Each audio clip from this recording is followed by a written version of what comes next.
And welcome back, everybody, to a podcast in space and time. I'm Holden B. Huffman. And I'm Kendal Coffee. And today we are talking about Doctor Who Season 2, Episode 12, the penultimate episode of Series 2, Season whatever. I don't care anymore. The Army of Ghosts. Kendal, remind me to never do the podcast like this ever again. You know, we're having a lot of technical difficulties because we're actually recording together, which you think would be simpler. Right. You think that would be simpler than recording over Zoom, but no, somehow it's more harder. Difficult. Also, I have to see your face, and it's very distracting because it's so beautiful. Oh, well, thank you. I thought you were going somewhere else with that. Where would you think I was going with that? That it was ugly?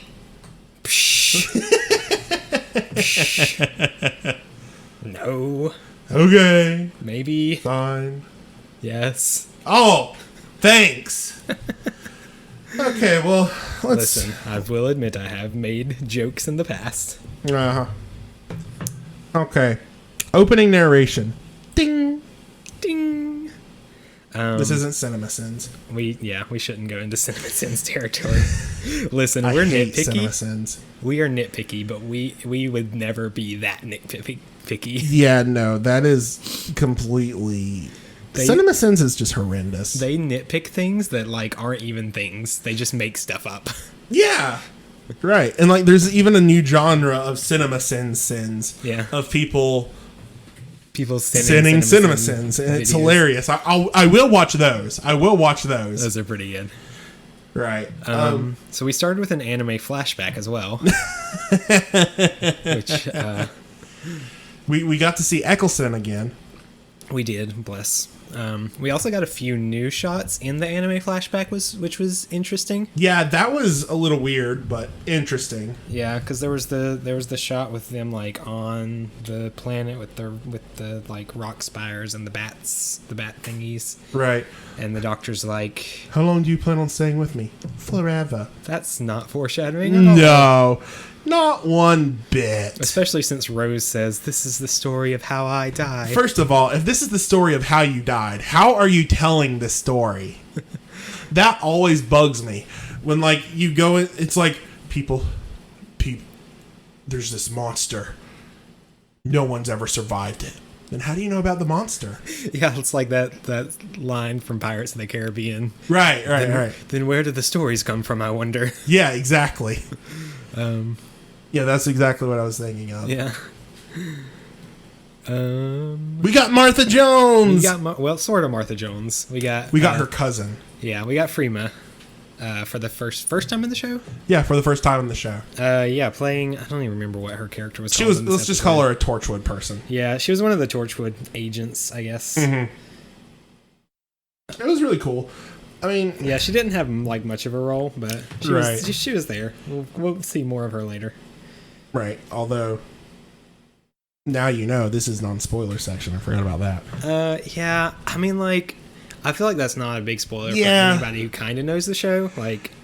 That's fair. Even, there are some people we don't really want to talk about returning or being there just because that is spoiler. But, yeah, but that's not really. I don't really. Yeah, this one's not really that big of a spoiler. So. But yeah, I'm excited. Also, when Martha screamed Bloody Mary, how did no one hear her? That whole part bothered me because why was she screaming at what she knew was just a suit of armor? Right. She's already working at a place that collects alien artifacts, basically. Yeah. She's just going to be oh, it must be an alien artifact that got misplaced or something. I don't know. Yeah. But yeah, that was a strange scene all around. Right. It reminded me of the Sam Raimi Spider-Man trilogy when they would just have random shots of women screaming. Oh my gosh, yes. That's what it felt like. Yes. The one where Ock is climbing up the building in the office and the lady's on the phone. Hold on. Here's a bunch of rumbling noises. She runs back and forth through the office screaming. And she literally runs up to the camera and screams into the camera.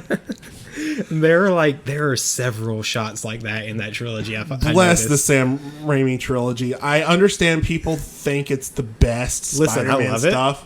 I really But do. it has not aged well. It's so corny. Right. At the time, I think it was good. The Sam Raimi trilogy has not aged well. There are some elements that have aged very well, but there are some that definitely did not age well. Yeah. I mean, the first 2 movies still slap. The third movie's okay. The third one's a trip. It's a mess. It's a hot mess, but it's still an enjoyable series. But yeah, it's right. I mean, personally, my favorite Spider-Man is Tom Holland. I love Tom. Now, my favorite Spider-Man movie is definitely Into the Spider-Verse. Oh yeah, Spider-Verse hands down. Hands down, that movie slaps. It's the best Spider-Man movie ever made. Best live-action Spider-Man movie is Homecoming. That's the best live-action. I would say Homecoming's my favorite. I would probably say that Spider-Man 2 is the best, kind of objectively. But Homecoming's my favorite. Favorite of the live actions. Right, because I'm more of a fan when Spider-Man is more of a small time type thing, and not the big world-ending. Yeah, I love like just the high school setting and right. like that it's kind of a teen high school drama movie more than a superhero movie. I think it's just fun. Right. No, it's like Shazam, but Spider-Man. Right. There was a lot of moments in Shazam that I'm like, Homecoming, but then you can't really blame them because, I mean, Shazam did come first, but besides that point, I mean, you have so many different characters that are similar, you can't just pinpoint each one and everything and say, oh, they stole it, like people do for Darkseid and Thanos. Right, but it's a similar vibe. Right. Anyway, Return of the Cybermen. Yes. Which we, so I kind of forgot that the Cybermen episodes earlier on this season were like so heavily connected with this one. Oh, really? Yeah, I didn't remember there being like that heavy of a connection, but we see like, you know, with the parallel worlds and Mickey Smith! Mickey Smith is back. Now that he's not with Rose anymore, he's just like so much more of a badass. Right? I'm so happy to see Mickey again. Oh, I am too. Mickey is just the bomb. Yeah, when he pulled out the giant gun and aimed it at the Daleks, I was like, "Whew, boy, right. Hello, Mickey, missed you." Ooh, yeah. But yeah, so yeah, Cybermen are back. What else? Right. There was something Jackie said to Rose in the TARDIS, and like for the past 2 seasons, I've really been on Jackie's side of things. Yeah. Of like her calling the authorities when Rose disappeared for a year with a strange man who she later finds out is an alien, and there's this whole alien thing going on. I totally understand why she contacted the authorities about it and everything. But this, she said something like, think about it, when I'm dead, when I'm dead and buried, and you're off 40 years from now, you won't be Rose Tyler anymore. I'm like, yeah, she still will be. Yeah, I mean... People, okay. I'm going to finish this talk, but I'm going to finish in the spoiler section. Okay. I want to finish this talk in the spoiler section. So if you have anything else to talk about that moment, please do. We'll get back to it. Okay. Yeah, no, I was about to quote something, but I realized it's from Doctor Who, and it's from a future thing. Yeah, but I think it's unfair it's definitely unfair for Jackie to expect Rose to not change as a person. Like, that's how people are. People change. People grow. And just because, like, she's on another planet somewhere, you know, and is different doesn't mean that, like, she's less of the same person or, like, her... Like, I don't know. Yeah, no. There's a perfect example of that, but that's a spoiler for future Doctor Who. So let's just get back to that. We had our first Alonzi. Yes, Alonzi was. We got that in this episode. We also got the 3D glasses. Well, this is the only thing with the 3D glasses. Is it? This one and the next one. It's the only one with the 3D glasses. Interesting. I thought that was much more of a thing for some reason. I know it's a big Doctor Who meme. It is. That's like you were talking about the other, we're talking about with the bananas. Yeah, the bananas. Yeah. And the Dr. Dances of, like, bananas are good. Great source of potassium. Yeah. And you thought it was just going to be this big, phenomenal line or something. It was going to be like a recurring thing. Right. And you just like, oh, that's kind of underwhelming. It's the same thing with the 3D glasses. Like, they'll show up in the next episode for sure. Yeah. But after that... Yeah, and that has nothing to do with the show and more to do with just, like, the fandom just, like, takes things and runs with them, which I love. Like, you know, it's great. that's like Matt Smith in the future with the mop and the fez. Yeah. But the fez actually does come back multiple times. And I honestly think, like, the fez does come back multiple times because of the fandom. Yeah. I think like, Moffat probably saw that the fandom was, like, latching onto the fez, and he was like, hey, we should bring that back. Right. Yeah, no, I agree. If we end up on Mars, I'll kill you. I would love to end up on Mars, but also I'm not Jackie Tyler, so... Fun note. I don't know if this is the same thing. So for all you old Whovians, I remember there was a Tom Baker story with Sarah Jane Smith called Pyramids of Mars, where there was something to do with a sarcophagus and everything.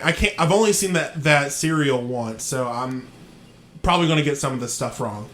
But there was some sort of thing, like inside the sarcophagus, there was a portal or something to go into a pyramid on Mars somewhere or something.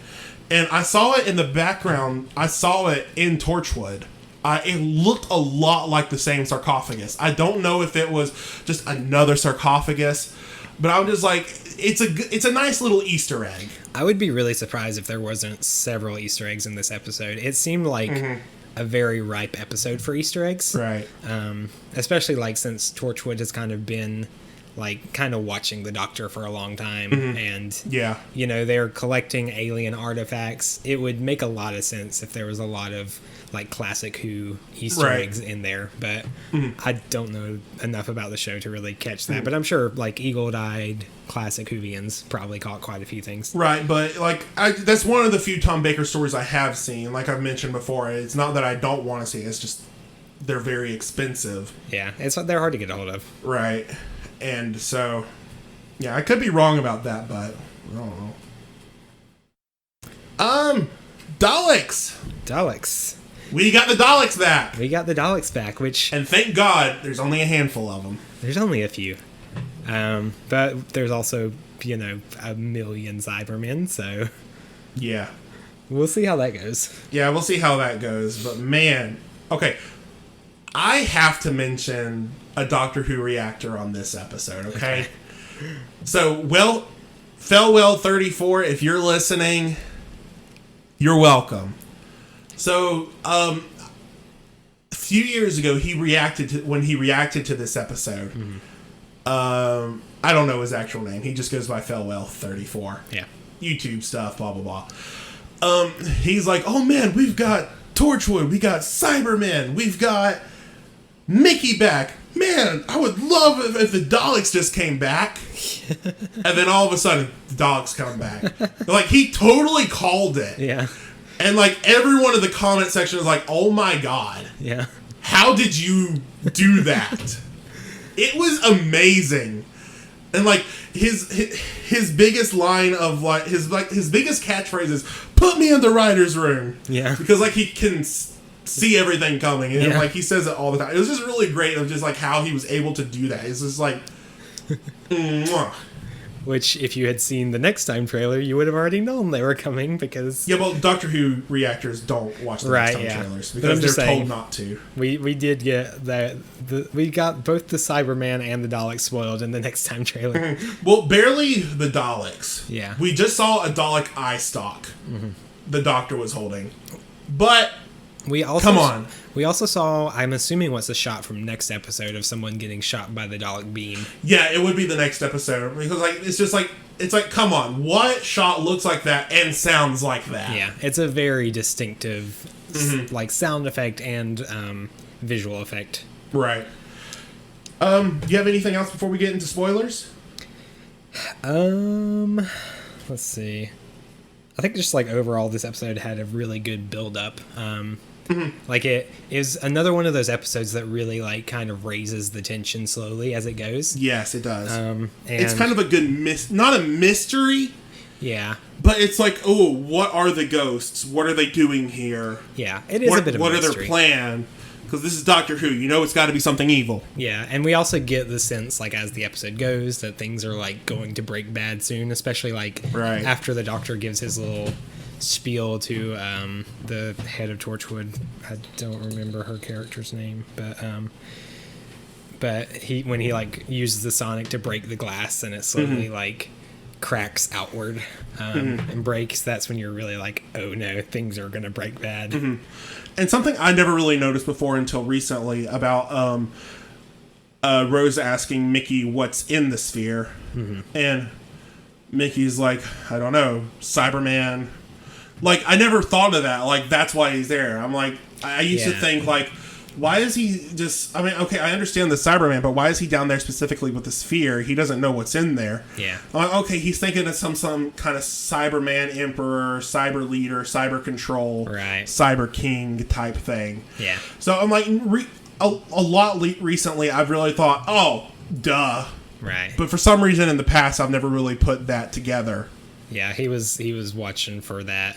Whoever's the leader is going to emerge from this. Which would make sense. So then that makes sense. Right, so it's just all the more of the twist of it being a few Daleks. Right, yeah. And it's Daleks. Daleks. D-A-L-K-E-S. That's not right. D-A-L-E-K-S. There you go. How did I spell it the first time? You said D-A-L-K-E-S. That'd be Dawkins. The Dawkins are coming. The Dawkins! It's the Dawkins! It's not Daleks. It's Daleks. I hear a lot of people calling them Daleks. And it's getting on my nerves. And I think it's because it's like an accent thing. I think with the British accent, they kind of put a little roll on the A, and it makes it sound like... If you're listening in just the right way, it almost sounds like it, but... Look, Kendall, we're from the South. Yeah. And we can understand what they're saying. I don't know nothing about known Daleks. Hey, what's them Daleks doing over there? Watch out for them, they're Daleks. Yeah, I can turn this accent in and out, and on and on, and in and out. Blah, blah, blah, blah, blah. Let's go get some, I don't know what rednecks do. I don't really know. Let's go get some Bud Light. And some chaw. Some chaw? I don't even know what chaw is. Listen, I may be in North Carolina, but I don't know nothing about these rednecks. Let's go mud and yeehaw. Listen, if I see you on Tinder and if you're wearing camouflage, holding a gun or a dead animal corpse, I'm swiping left. Also, look me up on Tinder, please. I am very lonely. Is that all? That's all I've got. Okay. Let's dive into spoilers. Spoiler warning. I can't believe Rose is going to die in the next one. Hey, I changed that one up. We can actually make that joke kind of accurately. Yeah, no, we're really not going to have a lot more to say about this episode, but I can guarantee we're going to get into a lot more of the next episode just about Rose's farewell. Yeah. And just the overreaction of the fandom on it, because we'll get into that. Yeah, we'll talk about it. So there was a similar thing that happened in another episode. Oh, yeah, you did mention that. Yeah, in Series 6, in the episode Curse of the Black Spot, it was... Yeah, episode 3. So, like, as far as kind of, like, the like, universes colliding, and there was, like, the ship that was stuck kind of in, like, a space between universes. I don't remember exactly how it went, but there was, like... I think there was something about like the universes overlapped in some way. Yeah, it was something about the universes overlapped, and the siren, otherwise known as just the doctor, of that ship, was like for some reason able to transport through the water, like some kind of any kind of reflection, right? And like, yeah. Although why it gave him a black spot, I don't know. That was a little on the nose. No, the black spot was because it was taking a tissue sample. Oh, yeah, that's smart. Yeah. I don't remember them mentioning that part, but that's smart. I think it was like mentioned very briefly, but yeah, they took a tissue sample from the hand, and so they can track them and find them to take care of them. Well, basically. so and see what's wrong with them. Yeah, it was like to scan their anatomy and like find out what was wrong with them. Rory died in that episode. Again. Rory did die in that episode. But yeah, so like it was kind of a similar thing, whereas like with like, you know, caught in a space between universes, and that was what the orb was. It was like existing in a space between dimensions or whatever. Which we don't really see many more of that, except for Curse of the Black Spot. Yeah. Which is a good thing, because, I mean, you don't want to overuse things, although Doctor Who always overuses things, like trapped on a spaceship or a space station and the TARDIS disappears and the sonic breaks. Yeah, and it's one of those trickier subjects that are like kind of hard to explain. Like time travel you can explain fairly easily. That's fairly standard, but when you get into like different dimensions and like spaces between dimensions, it can get a little bit confusing. True. Not that Doctor Who doesn't get confusing. Right. Because there are times, but I could understand why they don't want to like do that too much.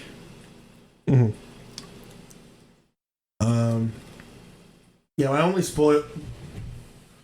only last spoiler note is the thing I was going to get into about Jackie and how there was something I wanted to say that was perfect for that. Yeah. But it's a spoiler for a future thing. Do you have anything else for spoilers? Nope. Okay, then I'm going to go ahead and say that.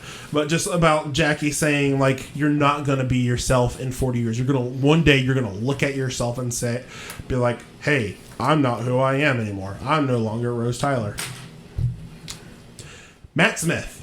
His regeneration speech. We all change. When you think about it, we're all different people all through our lives. And that's okay. That's good. You've got to keep moving so long as you remember all the people that you used to be. Like, it really fits with that moment. Yeah. And, like, just... And I feel like that's kind of a light theme of Doctor Who in some ways. Like, just the theme of change and of growth. And we see it so much throughout the show. Just through, like, different regenerations and, you know, how the companions' arcs are, like, how they change. I don't know. It's a big thing in the show. And just a slight note on regeneration. I like that the regenerations are always a bit meta. Like, it always kind of relates to the actor. They always get it to relate to the actor a bit. With David Tennant, he did choose to go, but his final line was, I don't want to go. Yeah. I'm like, I'm sure he didn't want to. Like, it was an absolute joy doing it. Yeah. But still, and then with Matt Smith, that line that I just said, I will always remember when the Doctor was me. Yeah. Like, that's also very meta. And then with Peter Capaldi, it was, Doctor, I let you go. And, like, it's like, I like it that it's meta. Yeah.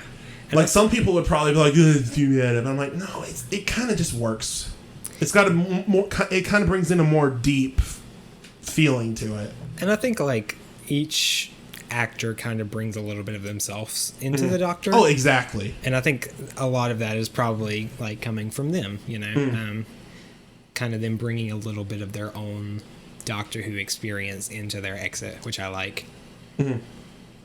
Like, if Capaldi hadn't ended with a big speech, I would have been pissed. Yeah. Like, because that was his big thing, was just delivering solid, good speeches. Like, if he didn't have that speech at the end, I would have been very pissed. Yeah, it would have felt weird for him to, like, leave on just, like, a flat note. Like, he needed that big, dramatic spiel at the end. Right. Because that was very much him. He was very much a... Shakespearean. I was gonna say like a Shakespearean type of Doctor, and that's really why he's my favorite Doctor, by the way. Yeah. Because you know me, I'm a theatrical person. I'm a theater major and everything. That's one of the reasons why I really like him, is because he's very Shakespearean about it and everything. And just, I love grumpy old men. Yeah. I just love like Grunkle Stan from Gravity Falls. I'm a sucker for that kind of thing. I don't know why. Yeah. I might have a fetish for grumpy old men. I don't know. You got a grunkle fetish. I blame it on Alex Hirsch. That's fair. Yeah, no. I don't remember what I was going to say after that. Well, I think we can call that an episode. I think that's about it. Okay. So, thank you for joining us today. Join us next time for the very last episode of Series 2. And Rose's last episode. Except it's actually not, because she comes back in Series 4. But then you think that's going to be the last of it, and it technically isn't, because she comes back in the Day of the Doctor. Although it's technically not Rose Tyler. She's playing Bad Wolf. But whatever. So join us next time on Series 2, Episode 13, Doomsday.